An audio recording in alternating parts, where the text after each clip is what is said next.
বড় ধরনের একটা শকিং নিউজ হচ্ছে বিএনপি এবং জামায়াতের যে সকল নেতাকর্মীরা খুবই অপেক্ষমান ছিলেন যে শেখ হাসিনা সরকারের পদত্যাগ হয়েছে, এখন খুব দ্রুত আমরা রাষ্ট্র ক্ষমতায় বসতে যাচ্ছি। ২৪ সনের আগস্ট মাসের ৫ তারিখ, এটি এখন বাংলাদেশের দ্বিতীয় মুক্তিযুদ্ধ।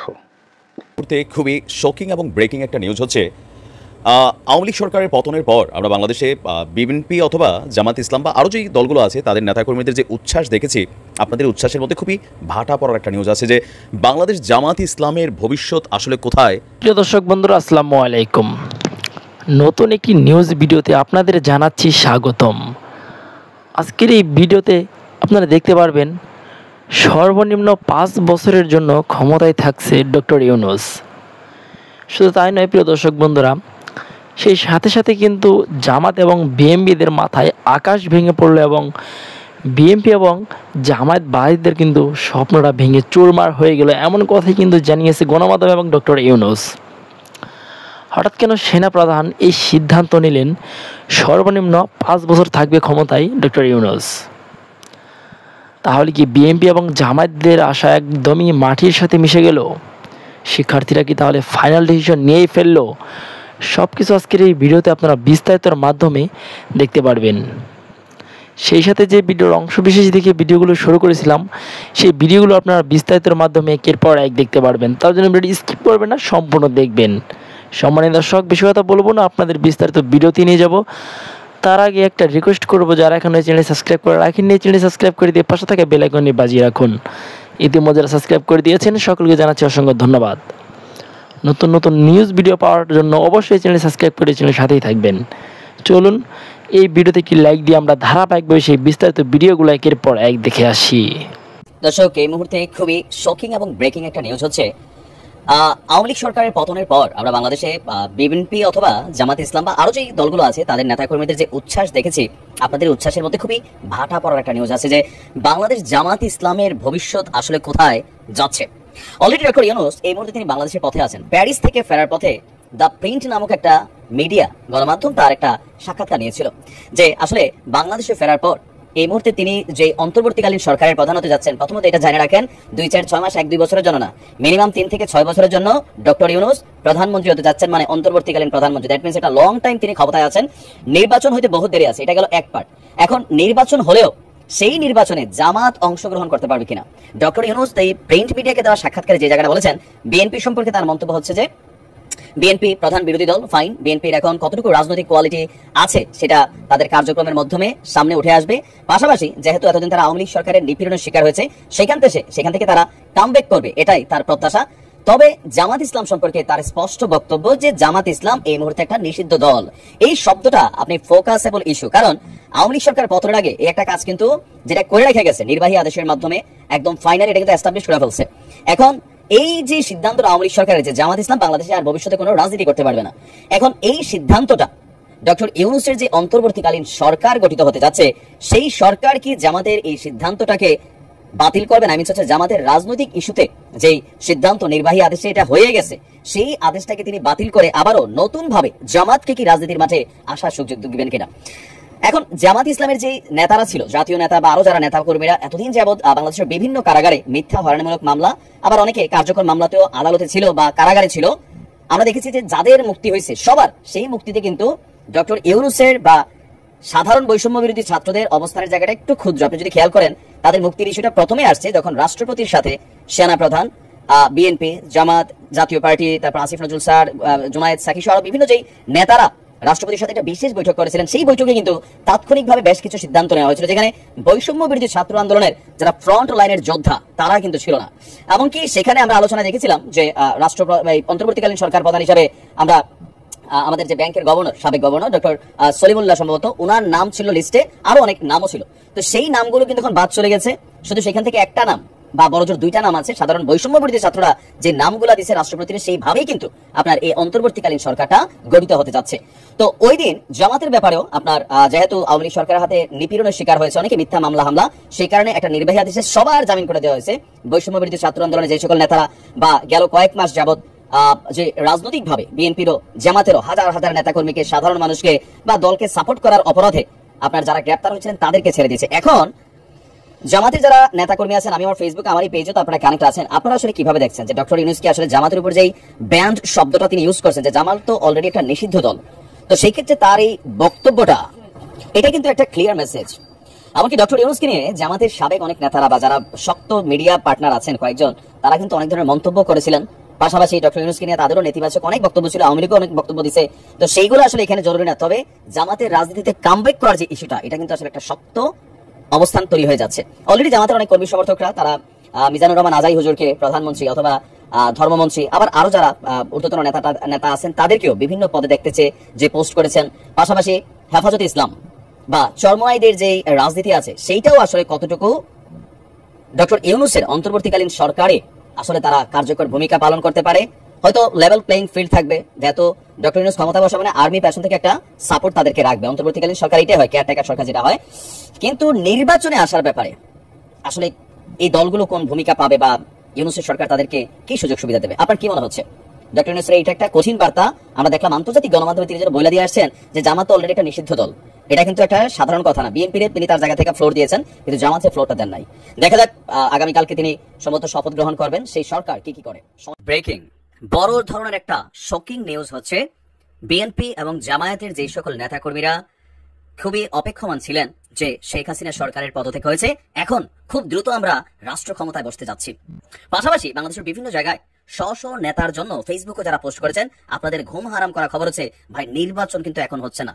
কবে হচ্ছে? 3 মাস না, 6 মাস না, 1 বছর না, 2 বছর না, 3 বছর, তাও ঠিক না, মিনিমাম 3 বছর থেকে সর্বোচ্চ 6 বছর। তার মানে ডক্টর ইউনূসের যে রাষ্ট্র ক্ষমতায় অন্তর্বর্তীকালী সরকার প্রধান হতে যাচ্ছে, এটা শুধুমাত্র 2-4 মাসের ইস্যুতে যারা ভাবছিলেন তাদের জন্য শকিং নিউজ। তো কে কে মনে করেন যে ডক্টর ইউনূসকে প্রধান করে এই মুহূর্তে নতুন একটা সরকার আগামী 3 বছর ক্ষমতায় থাকুক? কিন্তু কেন? দর্শক, আপনার বৈষম্য বিরোধী ছাত্র আন্দোলনের সমন্বয়করা গতকালকে বঙ্গভবনে রাষ্ট্রপতিকে যে রূপরেখা দিয়েছে, অন্তর্বর্তীকালী সরকারের এই মেয়াদকালটা তারা চেয়েছে 3 বছর থেকে মিনিমাম 3 বছর, উপরে 6 বছর পর্যন্ত এই সরকারটা স্টে করবে। তার মানে আগামী 3 বছর ন্যূনতম বাংলাদেশে কোনো নির্বাচন হবে না। আর নির্বাচন না হলে এই মুহূর্তে যারা বিএনপি বা জামায়াতের বিভিন্ন জায়গায় নেতাকর্মীরা অতি উৎসাহী ভূমিকা পালন করেছেন, আমরা দেখেছি অনেক জায়গাতে, তাদের জন্য কিন্তু ভাই কপালে দুর্ভোগ আছে। কারণ সাধারণ ছাত্রছাত্রীরা বৈষম্য বিরোধী আন্দোলনের আপনারা আমার বেশ কয়েকটা নিউজ দেখছেন, এখন বিষয়টা ফাইনাল আসছে যে নির্বাচন ছাড়াই ডক্টর ইউনূস সাহেব তিনি এই মুহূর্তে আগামী 3 থেকে 6 বছরের জন্য অলিখিত প্রধানমন্ত্রীর দায়িত্ব পালন করতে যাচ্ছেন। বৈষম্য বিরোধী ছাত্র আন্দোলনের সমন্বয়কদের একজন বাকির মজুমদার যিনি লিড করছেন, তিনি বলছেন, আমরা বলছি রাষ্ট্র কাঠামোকে সংস্কারের পরেই আগামী জাতীয় সংসদ নির্বাচন দিতে হবে। ইতিমধ্যে আমরা অন্তর্বর্তী সরকারের প্রধান হিসেবে ডক্টর ইউনূসের নাম প্রস্তাব করেছি, তিনি আমাদের সম্মতি দিয়েছেন। আমরা চাই আগামীর বাংলাদেশটা হবে বৈষম্যহীন। আমাদের দাবি মেনে রাষ্ট্রপতি সংসদ ভেঙেছেন, ফলে আলোচনায় বসেই সমাধান হবে। শিক্ষার্থীদের সূত্র বলছে, ছাত্রদের পক্ষে যে সংস্কার প্রস্তাব দেওয়া হয়েছে রাষ্ট্রপতিকে, তার মধ্যে রয়েছে অন্তর্বর্তীকালীন এই সরকারের মেয়াদ 3 থেকে 6 বছর হবে। আর সরকারের মেয়াদ শেষের আগে 3 মাস আগে নির্বাচন ব্যবস্থা গ্রহণ করা হবে। প্রধান বিচারপতির অপসারণ বা পদত্যাগ এবং দলবাজ বিচারপতিদের অপসারণ, দুটোকে বোঝা যাচ্ছে পরিস্থিতি কোন দিকে যাচ্ছে। তার মানে আমি আজকে বলছিলাম যে আজকে একটা নিউজ দিয়েছিলাম যে তারেক জিয়া দেশে ফিরছেন না, কারণ এই বিষয়গুলো আস্তে আস্তে রাজনৈতিক ভাবে কিন্তু তাদের কানে পৌঁছাচ্ছে।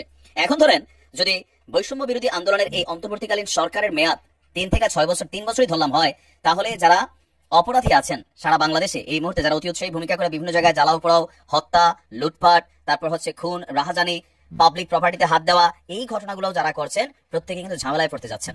এখন এই সরকারটা 3 বছর কেন থাকুক তারা চায়। আপনি এটাকে সহমত পোষণ করছেন কিনা? আমি করছি। দেখেন, আর অনেকে বলবেন ভাই তুমি তো আওয়ামী লীগ করতে এই জন্য করছো না। দেখেন, আমি আওয়ামী লীগ করলেও আওয়ামী লীগের সমালোচনার কারণেই আমি দেশে যেতে পারছি না গত 5 বছর, এবার যাচ্ছি আলহামদুলিল্লাহ। তাহলে আমি কেন চাচ্ছি? কারণ এই যে একটা সিস্টেমের ভিতরে যে কিছু মানুষ ঢুকে গেছে, এই মানুষগুলোকে বের করতে হবে। বাংলাদেশ কিভাবে চলবে, এই চলাটার জন্য একটা রূপমালা বা একটা নীতিমালা আসতে হবে যে হ্যাঁ, পুলিশ তোমার কাজ হচ্ছে এটা, আর্মি তোমার কাজ হচ্ছে এটা, র্যাব তোমার কাজ হচ্ছে এটা, ডিবি তোমার কাজ হচ্ছে এটা, ব্যবসায়ী তোমার কাজ হচ্ছে এটা, সিন্ডিকেট ভাঙতে হবে, রাজনৈতিক দুর্বৃত্তায়ন বন্ধ করতে হবে, প্রশাসনের মধ্যে সচিব আমলা এই যে পালায় টালায় বেড়াচ্ছে এদেরকে বের করতে হবে। কারা কারা ঘুষ, দুর্নীতি, বাণিজ্য, দেশটারে ভেজাল খাওয়ানো থেকে শুরু করা সকল কিছুকে অপব্যবহার করতে করতে স্বাধীনতার 53 বছরে গরিব আরো গরিব হয়েছে। রাজনৈতিক লেজুর ভিত্তি করা আওয়ামী লীগ, বিএনপি বা আরো যে দলগুলো আছে তাদের নেতাকর্মীরা সিজনে পয়সা কামায়, পরে জেলও খাটে, আবার অনেকে বিদেশে ভাইগা যায়, যেটা আমরা দেখছি। এইটা একটা রাষ্ট্র সিস্টেম হতে পারে না। এখন যেহেতু একটা নিরপেক্ষ সরকার এই মুহূর্তে আসার জন্য দাবি করছে, আমি মনে করি ব্যক্তি জায়গা থেকে দরকার আছে, রাষ্ট্রটারে সংস্কার করা দরকার আছে, পাবলিককে রুলস এর ভিতরে ঢোকানো দরকার আছে। আর সেই জন্য ছাত্ররা এই ভূমিকা নিয়েছে। এখন তাদেরই ডিমান্ড 100% আপনি ধরে রাখেন 3 বছর দিচ্ছে, যেহেতু এটা এস্টাবলিশ হতে যাচ্ছে, হইতে পারে 5 বছর। তো আমরা অনেকেই ধারণা করছিলাম 1 মাস 2 মাস বা 3 মাসের জন্য সম্ভবত এই অন্তর্বর্তীকালীন সরকারের মেয়াদটা হবে। এটার জন্য আসলে ডক্টর ইউনূস কেন রাজি হয়েছে? আমি আপনাদেরকে আমার প্রত্যেকটা ভিডিওতে বলছিলাম মার্কিন যুক্তরাষ্ট্র তারা ডক্টর ইউনূসকে সাপোর্ট করছে। আর এটা একটা বড় প্রমাণ কি আজকে আইএমএফ দেখেন এই অস্থিতিশীল পরিবেশেও বাংলাদেশকে যে কিস্তি বা ঋণ দেওয়ার যে সুযোগ সুবিধা সেটা কিন্তু চালু রাখবে তারা ঘোষণা দিচ্ছে। কেন? কারণ সরকার প্রধান হিসেবে ডক্টর ইউনূস সাহেব আসতে যাচ্ছেন। আর ডক্টর ইউনূস এই মুহূর্তে সারা বাংলাদেশে বাদ দেন, বাংলাদেশের মানুষ আমরা আবেগী জাতি, সারা পৃথিবীতে তিনি কিন্তু একজন ওয়েল ফেস, যার সাথে ইউরোপ আমেরিকা বা যে কোনো দেশের একটা শক্ত ভূমিকা ছিলেন। গতকালকে ভারতের গণমাধ্যমকে দেওয়া সাক্ষাৎকারও তিনি কিন্তু শক্তভাবে ভারতের যে বাংলাদেশের আভ্যন্তরীণ বিষয়ে হস্তক্ষেপ সহ আরো অনেক কিছু আছে সেগুলোতে কিন্তু শক্ত ভূমিকা রাখছেন। তিনি বলছেন 7 সিস্টার্স কে যদি মানে এলোমেলো করা হয় সেটা কিন্তু ভারতের উপরে প্রভাব পড়বে। আমার মনে হয় বাংলাদেশকে সংস্কার করা জরুরি। এখন এই সংস্কারটা করতে গিয়ে একটা সময় হয় কি যে একটা জোশে কাজ শুরু হয়, পরে আবার এটার গতিপথ হারাই ফেলে, অথবা কোন একটা রাজনৈতিক দলের সাথে কানেক্টিভিটি তৈরি হয়ে যায়, এরকম যেন না হয়। আর অন্তর্বর্তীকালীন সরকার যদি 3 বছর থাকে তাহলে আপনি বুঝতেই পারছেন গতানুগতিক দ্বারা আওয়ামী লীগের তো অস্তিত্ব নাই। বিএনপির নেতাকর্মীরাও নতুন করে যে রাজনৈতিক সরকার গঠন করবে সেটার সুযোগ থাকবে না। মানে নির্বাচন হবে, কিন্তু ইউনূস সাহেব তার রাজনৈতিক দল তৈরির জন্য 3 থেকে 5 বছর সময় পাইলে এই সময় যদি তিনি সঠিকভাবে দেশকে পরিচালনা করে দেখাই দেন, যেটা পাবলিক পারসেপশন, তাহলে 3 বছর পরে যদি ডক্টর ইউনূস নিজে একটা দল নিয়ে একটা টিম তৈরি করে, 3 বছর একটা এনাফ টাইম, তখন হবে কি সেই দলেরই বিজয় হবে। কারণ মানুষ, এই দেশের মানুষ শান্তি চায়। আমরা রাহাজানি, খুনাখুনি, রাস্তাতে একজন সিএনজিওয়ালা জীবী দেয়, অটোওয়ালা জীবী দেয়, দোকানদার ট্যাক্স দেয়, ঠেলাওয়ালা ট্যাক্স দেয়, পুলিশ নানান ধরনের অনৈতিক কর্মকাণ্ড করে। এই যে রাজনৈতিক সরকার ক্ষমতায় থাকার যে ইচ্ছা, এখন ডক্টর ইউনূসের সর্বোচ্চ পজিটিভ দিক হচ্ছে কি এই লোকের ভাই পরিবার ওইভাবে রাজনীতিতে আসবে না, তিনিও রাজনীতি করে তার কোনো নির্দিষ্ট সিন্ডিকেট নেই যে যারা পয়সা টয়সা কামাবে, লুটপাট হবে, দুর্নীতি হবে, সেই বিষয়গুলো কিন্তু সরে যাচ্ছে। তো আমিও মনে করি যে ছাত্ররা যে সময়টা নিছে একদম ফাইন, পারফেক্ট, খুবই পারফেক্ট। এটারে 3 থেকে 5 বছর করে দেওয়াই উচিত। কারণ বাংলাদেশকে নতুন একটা রূপে আমরা সামনের দিকে নিতে চাই। বিশেষ করে আমরা যারা প্রবাসীরা আছে, আমাদের ইনভেস্টমেন্ট, ব্যবসা বাণিজ্য অনেক কিছু বাংলাদেশে আমরা করছি, কিন্তু স্থানীয় চাঁদাবাজ, দালাল, লুটেরা এরার কারণে অনেক কিছুই করা হচ্ছে না। তো ছাত্রদের এই প্রস্তাবটা 100% অ্যাকসেপ্টেবল হতে যাচ্ছে। আর সেখানে আসিফ নজরুলের মতন মানুষটা যখন থাকছে, আমরা বিশ্বাস করি ভালো কিছুই হবে। এরপরে বাংলাদেশের মানুষ গণতান্ত্রিক হইতে বিএনপি, জামাত, আওয়ামী লীগ যারাই আছে তারা নির্বাচনে আসবে। নতুন কোন রাজনৈতিক দল থাকলে তাদের জন্য একটা গাইডলাইন থাকবে যে হ্যাঁ এইভাবে রাষ্ট্রকে পরিচালনা করতে হবে, নয়তো তাদের বিরুদ্ধে আবার এই দেশের জনগণ দাঁড়াবে। 2024 সালের আগস্ট মাসের 5 তারিখ, এটি এখন বাংলাদেশের দ্বিতীয় মুক্তিযুদ্ধ। 5 তারিখের সারাটা দিন যে অস্বস্তিকর অবস্থায় গিয়েছে, তারপর বিকেল 3টা থেকে সারা বাংলাদেশে যে আনন্দ উল্লাস, মিষ্টিতে দূরের কথা, কোনো দোকানে চিনি ছিল কিনা এটি নিয়ে আমার যথেষ্ট সন্দেহ রয়েছে। মানুষের আবেগ এবং উচ্ছ্বাস সারা বাংলাতে এমনভাবে ছড়িয়ে ছিটিয়েছিল, সবাই এটিকে ঈদ মুবারক, ঈদের উৎসব হিসেবে বর্ণনা করেছেন। এবং একইভাবে 1975 সনের 15ই আগস্ট, সেদিন বঙ্গবন্ধু শেখ মুজিবুর রহমান তার সপরিবারে শাহাদত যে বরণ করা কিংবা হত্যাকাণ্ড, এখন যা কিছু বলা হোক না কেন, এটি দীর্ঘদিন যাবৎ বাংলাদেশে নিন্দিত হয়ে আসছিল। কিন্তু এবারের যে আগস্টের ঘটনা, এই আগস্ট মাসের ঘটনার কারণে এখন 15ই আগস্ট সম্পর্কে যে মানুষের ভাব গাম্ভীর্য ছিল, এবং যারা বিএনপি করতেন, জামাত করতেন, তারাও এই হত্যাকাণ্ডটিকে নিন্দা জানাতেন এবং আওয়ামী লীগের শোকের সঙ্গে তারা নিশ্চুপ থাকতেন, শোক প্রকাশ করতেন, কিন্তু উল্লাস করতেন না। কিন্তু এবারের যে আগস্ট যে নতুন ইতিহাস তৈরি করলো এবং মহরম মাসের শেষ দিনে যেভাবে একটা উৎসবের আমেজ তৈরি করে ফেললো, ফলে এই আগস্ট মাসটি এখন বাংলাদেশের ইতিহাসে একটি অভিশপ্ত মাস হিসেবে বিবেচিত আওয়ামী লীগের নিকট। এবং আওয়ামী লীগ যেহেতু একটি আদর্শ, একটি রাজনৈতিক বিশ্বাস, এটি মুসলিম লীগের মতো শেষ হয়ে যাবে কি যাবে না এখনো পর্যন্ত কিন্তু বলা যাচ্ছে না। তো যাই হোক, এখন আওয়ামী লীগ যারা করেন, কোটি কোটি মানুষ, তাদের কাছে শেখ হাসিনা, তাদের কাছে বঙ্গবন্ধু শেখ মুজিবুর রহমান, এটার একটা আবেগ রয়েছে এখনো পর্যন্ত এবং এটা থেকে যাবে। এবং আওয়ামী লীগের যে নৌকা কিংবা আওয়ামী লীগের যে স্লোগান, জয় বাংলা স্লোগান, এবং আওয়ামী লীগ যে নামটি, এটি ধারণ করে কত মানুষ এই মুহূর্তে বাংলাদেশে যে কাঁদছে। ফলে 15ই আগস্টের যে শোক, সেই শোকটি যারা দেখেনি, তারা এই 5ই আগস্টের যে শোক, এই শোকটি তাদের কাছে একেবারে এতটা জীবন্ত অগ্নিগর্ভ হয়ে পড়েছে, দাও দাও করে জ্বলছে, এটি আওয়ামী লীগের লোকের কাছে রীতিমতো অসহ্য। 75-এর 15ই আগস্টে বঙ্গবন্ধু পরিবারে সপরিবারে নিহত হওয়ার পরে তাদেরকে দাফন করা হয়েছিল, দাফন দেওয়া হয়েছিল সমাহিত করা হয়েছিল। ফলে মানুষের শোক এটি ছিল অন্তরে, তারা দৃশ্যমান, মানে বঙ্গবন্ধু যদি জীবিত থাকতেন এবং তাকে যদি পরাজিত অবস্থায়, ক্রন্দনরত অবস্থায়, অপমানিত এবং লাঞ্ছিত অবস্থায় মানুষজন দেখতো, তাহলে ৭৫-এর 15ই আগস্টের যে ঘটনা, সেই ঘটনাটি মানুষের জন্য আরো দুর্বিষহ হয়ে যেত আওয়ামী লীগের জন্য। তো এখন আওয়ামী লীগ শেখ হাসিনাকে দেখছে, ভারতে তিনি পালিয়েছেন। জয়কে দেখছেন এত বড় বড় কথা বলার পরে ক্লান্ত, বিধ্বস্ত, বিপর্যস্ত। শেখ রেহানা কখনো কথা বলেননি, কিন্তু তিনি তার বোনের সঙ্গে চুপি সারে বাংলাদেশ থেকে পালিয়ে গেছেন। এখন শেখ রেহানার এই দৃশ্য মানুষ মেনে নিতে পারছে না। তার সন্তানেরা, টিউলিপ এখন সেখানে একজন মন্ত্রী ব্রিটেনে, তারপর তার ছোট বোন রূপন্তী কিংবা ববি, তার যে ভাই, সকলের জন্য বাকি জীবন, অনাগত ঠিক ভবিষ্যতের যে জীবন, এই জীবনটি রীতিমতো জাহান্নামে পরিণত হয়েছে।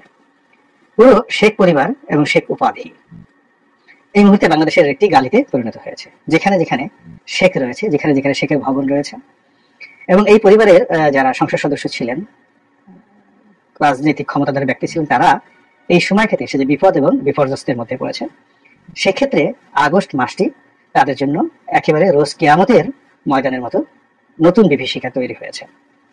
আমি এই ঘটনাটি নিয়ে গত রাত থেকে ভাবছি যে আল্লাহ রাব্বুল আলামিন কেন বারবার একই সময় একই ঘটনা ঘটায় এবং মানুষ কেন বারবার একই ধরনের একই ভুল করে।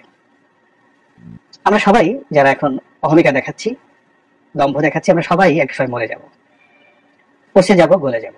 এই কথা জানার পরেও আমরা আনন্দ করছি, উল্লাস করছি। আবার মৃত্যুর পরে আমাদের জীবনে কি হবে, কম বেশি 19-20 করে পৃথিবীর সমস্ত ধর্মগ্রন্থগুলো প্রায় একই ভাষায় বর্ণনা করেছে। হিন্দু ধর্ম, জৈন ধর্ম, বৌদ্ধ ধর্ম এবং কিতাবী ধর্ম, ইহুদি, খ্রিস্টান এবং মুসলিম। এবং আশ্চর্য ব্যাপার হলো যে এই কিতাবগুলো যেখানে যেখানে নাজিল হয়েছে বা ধর্মগুলো যেখানে যেখানে সৃষ্টি হয়েছে, তো যে সময়টাতে সৃষ্টি হয়েছে সেই সময়ের সঙ্গে পৃথিবীর অন্য প্রান্তের কোনো যোগাযোগ ছিল না। যেমন ধরুন ভারতের হিন্দু ধর্ম, এই হিন্দু ধর্মের মতাদর্শ সম্পর্কে হুজুর পাক সাল্লাল্লাহু আলাইহি ওয়াসাল্লামের জামানাতে কোনো পণ্ডিত ব্যক্তি আরবে ছিলেন না, যারা ভারতবর্ষে এসেছেন এবং ভারতবর্ষের এই ঘটনা জানেন। কিন্তু রোজ কিয়ামত সম্পর্কে, পরকাল সম্পর্কে শ্রী ভগবত গীতা থেকে শুরু করে তাদের অন্যান্য যে সকল ধর্মগ্রন্থ এবং তাদের যে সকল সাহিত্য গ্রন্থ রয়েছে, সেখানে যে বর্ণনা রয়েছে তার সঙ্গে কোরআনের বর্ণনার অনেক ক্ষেত্রে আপনি মিল খুঁজে পাবেন। আবার জৈন ধর্ম, শিখ ধর্ম, তারপর পারস্যের যে ঐতিহ্যবাহী অগ্নি পূজারী যারা ছিলেন তাদের সেই ধর্ম, ইহুদিদের ধর্ম, খ্রিস্টানদের ধর্ম, প্রত্যেকটি ধর্মের যে যারা এই ধর্মের নবী ছিলেন বা প্রতিষ্ঠাতা ছিলেন, তাদের স্থান, কাল, পাত্র আলাদা। কিন্তু সবাই প্রায় সবস্বরে আমাদের যে কবরের জীবন, মৃত্যু পরবর্তী জীবন সম্পর্কে যে সাবধান বাণী উচ্চারণ করেছেন কম বেশি প্রায় সমান। এর থেকে আমার কাছে মনে হয় যে ধর্ম বলতে আমরা যা বুঝি, এদের সঙ্গে কেমন যেন একটা ইন্টার কানেক্টিভিটি আছে, রিলেটিভিটি আছে। সময়ের বিবর্তনে স্থানকাল পাত্রভেদে বিবর্তন হয়েছে, কিছু জিনিস বিকৃত হয়েছে, কিন্তু মূল বিষয়টি রয়ে গেছে। তো সেই কারণে কি হচ্ছে যে দেখেন আমাদের মৃত্যুর পরে কি হবে বলার পরেও কিন্তু আমরা একই ধরনের কাজ করে যাচ্ছি। মিথ্যাচার, অনাচার, ব্যবচার, দুর্নীতি সবকিছু কিন্তু আমরা সব ধর্মের অনুসারী লোকজন করে যাচ্ছি।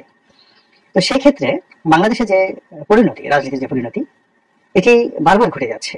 অর্থাৎ যে ভুল আইয়ুব খান করেছে, একই ভুল জিয়াউর রহমান সাহেব করেছেন, একই ভুল এরশাদ সাহেব করেছেন, একই ভুল মঈনুদ্দিন ফখরুদ্দিন করেছেন। যে ভুল বঙ্গবন্ধু করেছেন, সেই ভুল বেগম জিয়া করেছেন, সেই ভুল শেখ হাসিনাই করলেন। এবং পতনের যে সময়কালগুলো আপনি দেখবেন যে যারা ক্যান্টনমেন্ট থেকে এসছেন, অর্থাৎ সামরিক শাসক, তাদের পতনের যে সময়কাল প্রায় সমসাময়িক, অর্থাৎ শীতকাল। আর যারা গণতান্ত্রিক ভাবে পতন হয়েছেন তাদের মোটামুটি এই বর্ষাকালে তাদের পতন হয়। তো এই যে আগস্ট মাস আওয়ামী লীগের জন্য একটা অভিশপ্ত মাস। এই মাসটিকে তারা যদি নাজাত দিবস হিসেবে পালন করতে এবং এই মাসের দিনে যদি তারা তাদের ভুল ভ্রান্তিগুলো স্মরণ করতেন এবং সেইভাবে আল্লাহর কাছে ক্ষমা চাইতেন, যে কারণে বঙ্গবন্ধুর জীবনে করুণ পরিণতি ঘটেছে, সেই জিনিসগুলো নির্মোহ আলোচনা করতেন যে এই কারণে আমাদের পতন হয়েছে, আল্লাহর গজব নাজিল হয়েছে এবং এই কারণে আমরা বিপদ এবং বিপর্যস্তের মধ্যে পড়েছি এবং এই কারণে বঙ্গবন্ধু সারা জীবনের যে অর্জন, ভালো কর্মগুলো নষ্ট হয়ে গেছে। এরকম আলোচনা যদি 75-এর 15 আগস্টে নির্মোহ ভাবে করা হতো, তা না করে জিয়াউর রহমান খুনি মুশতাক, মানে যাদেরকে মারা হয়েছে তারা একেবারে নিষ্পাপ, তাদের কোনো অন্যায় ছিল না, আর যারা খুন করেছে তারা একেবারে হালাকু চিঙ্গিসের মতো কেবলমাত্র খুন করার জন্য, বঙ্গবন্ধুকে খুন করার জন্য তাদের জন্ম হয়েছে। কিন্তু এর পেছনে কোনো কার্যকারণ তারা যদি খুঁজতেন, তাহলে এই যে তাদের জীবনে 5ই আগস্টে যে ঘটনাটা ঘটলো, এই ঘটনাটা কখনোই ঘটতো না।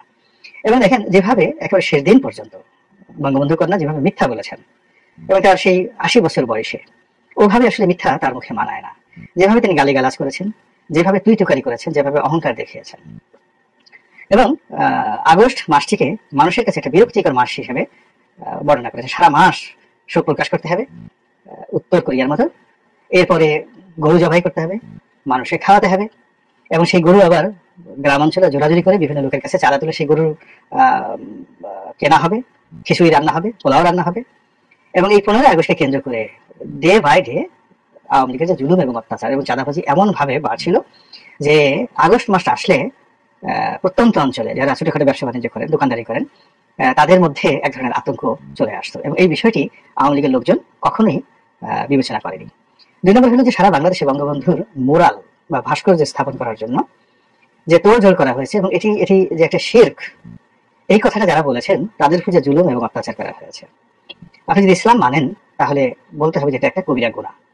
মানে প্রথমত এই মূর্তি স্থাপন করা, সেটা মোরাল হোক ভাস্কর্য হোক, এটি স্থাপন করা, আর দ্বিতীয়ত এটার বিরুদ্ধে যে সকল ইসলামপন্থীরা কথা বলেছেন তাদের টুটি চেপে ধরে তাদেরকে জেল জুলুম এমনকি মানে গোলাগুলি করে অনেকে মেরে পর্যন্ত ফেলা হয়েছে। তো এই কাজগুলো ধীরে ধীরে ধীরে ধীরে আওয়ামী লীগ সভানেত্রী এবং তার সঙ্গে যারা সম্পৃক্ত কর্তা ব্যক্তি তাদের আমল নামায় গুনার পরিমাণ এমন ভাবে বৃদ্ধি করেছে, এবং তার ফলে এই যখন পতন হলো 5 তারিখে, এই পতনটি এখন আওয়ামী লীগের জন্য অতীতের যে কোনো আযাবের চেয়ে বড় আযাব হিসেবে দেখা দিয়েছে। তারা দেখছে যে তাদের নেত্রী পালিয়ে গেছে, এবং আজকে আমি যখন ভিডিও করছি এখন পর্যন্ত ভারতে তিনি সম্মানজনক কোনো কিছু পাননি, এবং তিনি ভারতে থাকতে পারবেন কিনা এটিও সিদ্ধান্ত হয়নি। তাকে নিয়ে বৈঠক হচ্ছে, এবং যে সকল কথাবার্তা বলা হচ্ছে বা শোনা যাচ্ছে যে তিনি রাশিয়ার কোন দেশে, বেলারুশে চলে যাবেন। তিনি লন্ডনে সাহায্য প্রার্থনা করেছিলেন, ইংল্যান্ডে, কিন্তু তাকে সেটি জানানো হয়নি এখনো পর্যন্ত। তো এই যে একটা পরিণতি, সেই পরিণতিতে বঙ্গবন্ধুর যে জীবনের পরিসমাপ্তি নির্মমতায় ঘটেছিল, আর শেখ হাসিনা মাননীয় দেশরত্ন আওয়ামী লীগের দেশ নেত্রী, তার যে অপমানজনক বিদায় হলো, এবং সেই অপমানটা প্রতি মুহূর্তে আওয়ামী লীগকে তাড়া করছে। এমনকি তার অপমান, তার যে পতন, এটা এত নির্মম, এত নিষ্ঠুর যে বিএনপি এবং জামাতের লোকদেরও কিন্তু মন খারাপ। যারা রাজনীতি করেন বাংলাদেশে তাদের সকলের মন খারাপ। অনেকে তার পতন চেয়েছিল, অনেকে তার পদত্যাগ চেয়েছিল, কিন্তু এভাবে আসলে কেউ চায়নি। এটা হয় না, এভাবে কেউ চায়নি। এমনকি ক্ষমতার 1 ঘন্টা আগে, মানে তিনি চলে যাবেন তার 1 ঘন্টা আগে কেউ বিশ্বাস করেনি এই ঘটনা বাংলা জমিনে ঘটতে পারে। তো কাজেই আল্লাহ রাব্বুল আলামিন 2024 সনে আমাদেরকে যে শিক্ষা দিলেন, এই শিক্ষা আমার জীবনে যেন পাথে হয়ে থাকে, এবং আমি যেন কোনো অবস্থাতেই আমার ক্ষুদ্র পরিসরে যেন অহমিকা প্রদর্শন না করি, অন্যায় না করি, জুলুম না করি, এবং যে কারণে আওয়ামী লীগের এবং শেখ হাসিনার আজকের এই দুর্দশা তা যেন আমাকে এবং আমার পরিবারকে গ্রাস না করে। এই দোয়া করছি, আল্লাহ সাহায্য প্রার্থনা করছি, এবং আপনাদের দোয়া চাই। আর আমি দোয়া করছি আল্লাহ রাব্বুল আলামিন যেন অনাগত আগামী দিনে যিনি বা যারা ক্ষমতায় আসবেন তারা যেন ভুলেও আওয়ামী লীগের এই মন্দ কাজগুলোকে। প্রিয় দেশবাসী, শুরু থেকে শেষ পর্যন্ত যারা এই ভিডিওটি দেখেছেন সকলকে জানাই অসংখ্য অসংখ্য ধন্যবাদ। যারা এরকম নিউজ ভিডিওতে পেতে পছন্দ করেন তারা অবশ্যই এই চ্যানেলটি সাবস্ক্রাইব করে পাশে থাকা বেল আইকনটি বাজিয়ে দিবেন। যারা এখনও এই ভিডিওটি শেয়ার করেননি, এই ভিডিওটি দ্রুত শেয়ার করে সকলকে দেখার সুযোগ করে দিন। আজকের মতন এই পর্যন্ত, দেখা হচ্ছে পরবর্তী কোনো ভিডিও নিয়ে ইনশাল্লাহ।